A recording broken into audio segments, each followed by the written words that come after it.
Davam edirik yoldaşlar. Bu növbəti özəllik, dördüncü özəllikdə polinomlar üzərindəki 4 əməli həyata keçirə bilərik. Toplama, çıxma, vurma, bölmə, hətta ədədə bölmə, ədədə vurma əməllərini yerinə yetirə bilərik. İki polinomu topla deyir. Çox əddi ilə çox əddini normal bir şəkildə toplayırıq. Hətta 6-cı sinifdə qruplaşdırma qaydası keçmişik. Oradan gəlir. Şöyle bunun üstünə bunu gəl deyir. Elə deyir. X kubundan yoxdur artıq. Ona görə sadəcə yazır. X kvadratından tək qaldığı üçün onu yazır. Sadəcə x-ları götürüb belə deyək də. X-ların dərəcələri eynidirsə, onlar üzərində hesab əməli aparmaq olur. 2x ilə 6x-i toplayıb 8x yazıb, -1 ilə də 3-ü toplayıb, burada artı 2 yazıb, bu formada yazıb. Məsələn, atıram, birincinin hər tərəfini nəyə vur deyir? 2-yə vur deyir. 4x kvadratda çıx 6 olacaq. İkincinin hər tərəfini 3-ə vur deyir. 3x-in kubu, üstəgəl 3x-in kvadratı olacaq. Sonra bunları topla deyir. Toplayanda burada baxın, qruplaşdırma qaydası 4x kvadratda 3x kvadratı bizə 7x kvadrat verəcək. Dərəcəsi ən böyük olanı nə üçün birinci yerə yazır? Sonra dərəcəni təyin etmək bizə asan olsun deyə yazır. 7x kvadratda çıx 6. Məsələn, mən buna baxsam, bu neçənci dərəcədən ekrana yazacağam? 3-cü dərəcədən. Dərəcəsi neçəyə bərabərdir? 3-ə. Baş katsayısı x kubunun qarşısında 3-ə, sabit terim isə -6-ya bərabərdir. Bu şəkildə yorum edə bilərik. Vurulmasına gəldikdə isə, baxın uşaqlar, tutaq ki, burada px-in qiyməti nədir? X kvadrat, 2x-in qiyməti nədir? X minus 1. İki parantezləri ümumiyyətcə biz qrup açılmasını da bilirik də. 7-ci x kubu çıx x-in kvadratı və salam. Burada da onu yazır. Sonra burada da eyni qaydada tək-tək hər bir həddi götürüb ikinciyə vurmaq lazımdır. Birinci parantez içindəki x kvadratını götürüb x-ə vursam x-in kubu eləyəcək. X kvadratını sərbəst həddə vuracaq x-in kvadratı. Sonra artıq x kvadratımla işim bitdiyi üçün keçirəm artıq növbəti. Burada 1-i vurmaq. Uşaqlar ən çox işarədə səslənirlər. Uşaqlar burada -1, baxın 1-ə aiddir.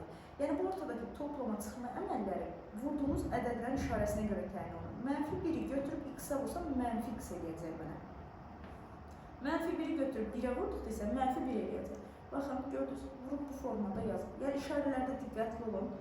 Sonra bunlar bu formada həyata keçiriləcək. İndi burada gəlin bundan sonraki özəlliyi elə bunun üzərində bir izah vermək istəyirəm. Baxın uşaqlar, bunun dərəcəsi neçənci dərəcədən mütləqləndir? Yəni polinomdur. 3-cü dərəcədən. Bu neçənci dərəcədən? 2-ci dərəcədən. Toplam işlem apardıqdan sonra və mən bunun sonunda dərəcəsini istəyirəm. Mən burada topladım, elə deyil. Sonuncunun dərəcəsi neçə oldu? 3. Demək ki, iki polinomu topladıqdan sonra yekun dərəcəni istəyirəmsə, mən baxıram ki, polinomlardan öncə hansının dərəcəsi ən böyükdürsə, onu götürürüm. Yaxşı. Böyük olanın dərəcəsini götürmək lazımdır. Toplama və çıxma olduqda. Vurulma prosesinə gəldikdə isə gəlin vurmadan baxaq. Tutaq ki, baxın, burada vurublar, görürsünüz. Bunun dərəcəsi neçənci dərəcədən? 3-cü dərəcə, bu 1-ci dərəcə. Vurandan sonra aldığımın dərəcəsi neçədir? X-lardan qüvvəti ən yüksək olanı budur.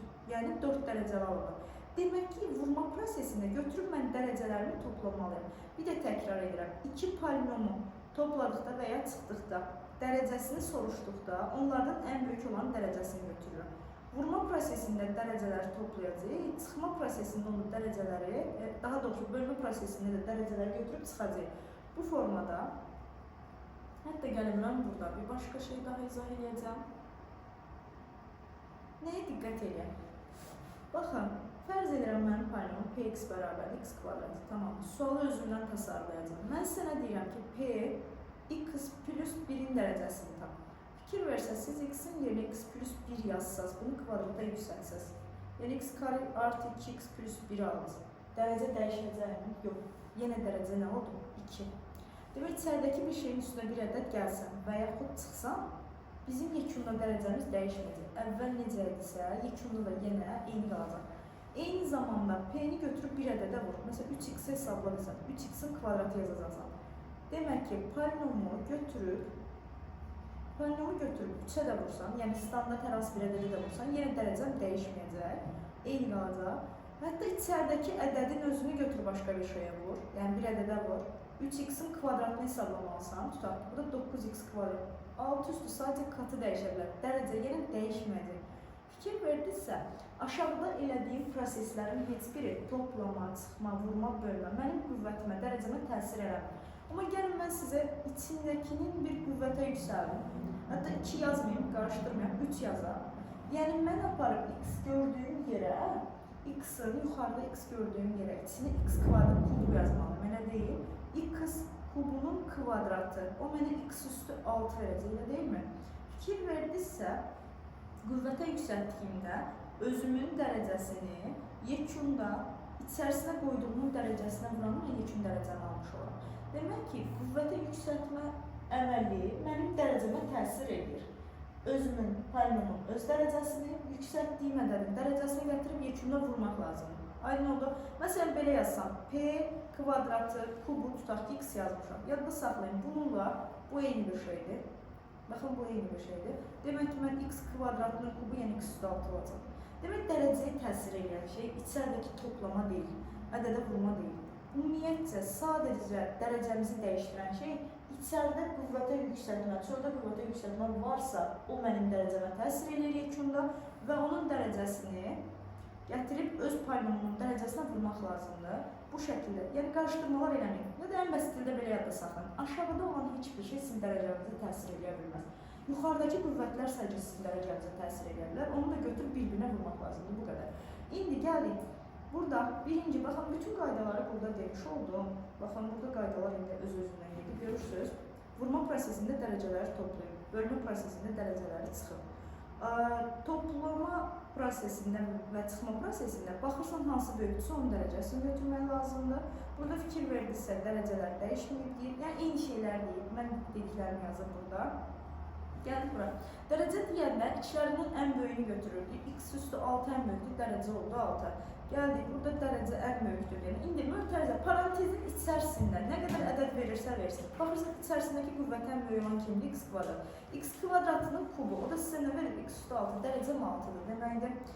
Sonra bunun dərəcəsi 6 olmasını istəyirəmsə, onu da yenə burada 3 verməliyəm. Bu misal ondan danışır. Gəldik, bu tiplərin dərəcələrini təyin edir. Parantezin içərisində dərəcə neçədir? 2-dir. 2-nin üstündə 3 olanda 2 vur 3, 6 verdi mi? Bu düşünün, x üstü 6 verir. Öndə də x üstü 3 var. Buranın üstlər toplanır, x üstü 9 olur. Bu formada işlənəcək.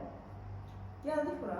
Parantezin 2 idi, üstündə 4 vardı. Buradan 8 alıram. Buradan bunun üstü 1-dir. Qüvvətin 3 vardı, buradan 3 alıram. Vurma prosesi olduğu üçün orta toplanır, dərəcə olacaq 11. Amma belə olsaydı, baxın, düşünün, bunlar arasında tutaq ki, toplamı olsaydı. Birincinin dərəcəsini 8 tapıb, ikincisini 3 tapdığımız üçün uşaqlar dərəcə böyük olanı götürəcək. Toplama çıxmamanda ən böyük. Bölmə olsaydı bəs, bölmə olsaydı birincini 8, ikincisini 3 tapmamışsınız. Bunları bir-birinə götürüb çıxacaqdır, cavab 5 olacaqdır. Yəni diqqətli olun, ortadakı əmələ diqqət etmək lazımdır bu suallar belə. İndi bu nə demək istəyir? Artıq polinomun dərəcəsi standart olaraq 4 olduğunu deyil. Yəni bu tutaq ki, fərz edirəm belə bir şeymiş. P2 bərabərmiş x üstü 4'müş, tamam mı? İlk başlayanlar bu formada düşünə bilərsiniz. Sonra zaten otomatiğe bağlayacaqsınız. İndi gətirib x əvəzinə x kvadratı qoyulur. X kvadratının üstündə 4. Cavab x üstü 8 olur və s. İlk başlayanlar belə düşünsün. Amma ya da artıq biraz tətbiq etdikdən sonra düşünün. Mən dərəcəm 4-dürsə dediyim, İçəridəki şeydə də dərəcə nədir ki, onları bir-birinə gətirib neyləmək lazımdır, vurmaq lazımdır. Cavab eləyəcək 8. Gəldik. Baxın burada, vurma prosesində dedik dərəcələri yekunda toplamaq lazımdır. Cavab 10 eləyəcək. Bölmə prosesində burada çıxmaq lazımdır. Cavab 5 eləyəcək.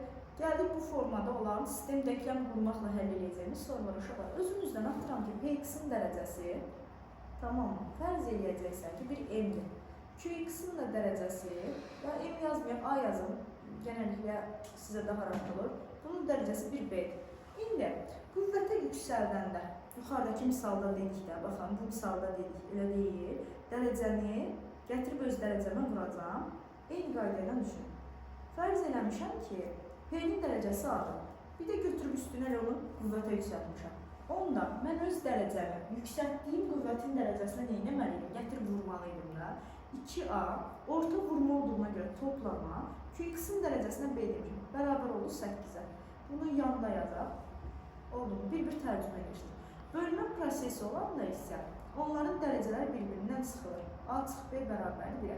Bu arada diqqətli olun. Bəzi kitablarda və yaxud sınavda stres keçirə bilərsiniz.